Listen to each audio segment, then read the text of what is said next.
Magandang umaga. Ihanda na ang mga sarili at simulan ang araw na may bagong kaalamang matututunan. Ngayon, dadako ang ating talakayan sa pagdadagdag ng tatlong bilang na may isang digit gamit ang grouping property of addition. Bago tayo magsimula, magkaroon tayo ng ilang pagsasanay. Ano ang sagot kapag ang 5 ay dinagdagan ng 1? Tama, 6. Magaling.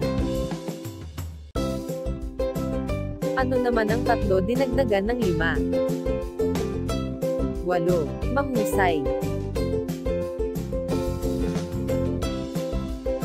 Ano ang sum kapag ang 6 ay dinagdagan ng 4? Tama, 10. Ano ang kabuuang bilang kapag ang 9 at 7 ay pinagsama?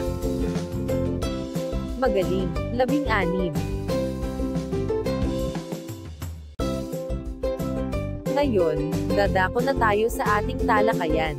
Ano ang tinatawag na grouping property of addition? Ito ay isang paraan ng pagdadagdag ng tatlong bilang kung saan, kukunin mo na ang sum ng dalawang addends at ito naman ang idadagdag sa isa pang natitirang addends. Upang mas lalo nating maintindihan ang konsepto ng grouping property of addition, tunghayan natin ang isang halimbawa. Pumitas ng prutas sina Kayla, Dan at Gab sa kanilang bakuran ng 3 mangga, 4 na saging, at 2 dalandan. Ang tanong, ilan lahat ang prutas na kanilang napitas?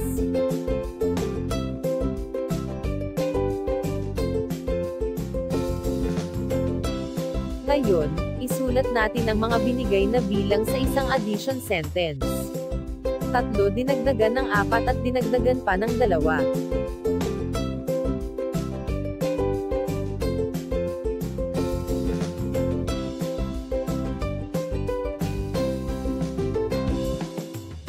Ngayon gagawin na natin ang grouping property of addition. Una, pagsamahin at kunin ang sum ng dalawang addends sa addition sentence.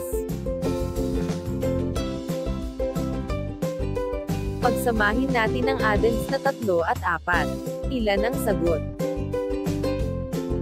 Magaling, 3 dinagdagan ng 4 ay 7. Isulat natin ito sa bago nating addition sentence. Ano ang kabuuan ng 7 dinagdagan ng 2? Ngayon, may bago na tayong addition sentence. Pagsasamahin na natin ang sum ng dalawang addends at ang natitirang addends upang makuha ang kabuuang sagot. Ano ang kabuuan ng 7 dinagdagan ng 2? 9. Mahusay. 9 lahat ang prutas na napitas nina Kayla, Dan at Gab. Magaling.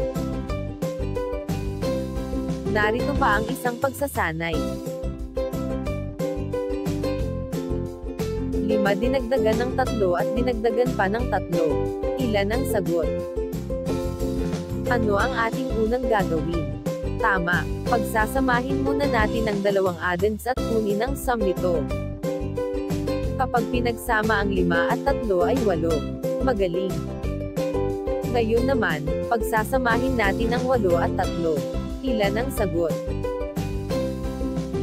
Mahusay. Kapag pinagsama ang 8 at 3 ay 11. Narito pa ang isang pagsasanay. Ano ang sagot kapag pinagsama ang 7, 4 at 2? Unang gagawin, pagsamahin ang dalawang addends. 7 dinagdagan ng 4, ano ang sagot? Magaling, 11. Ngayon pagsasamahin na natin ang 11 at 2. Ilan ang sagot? Tama, 13. Magaling. Natapos na naman ang araw natin na may bagong kaalaman. Hanggang sa muli, maraming salamat sa panonood.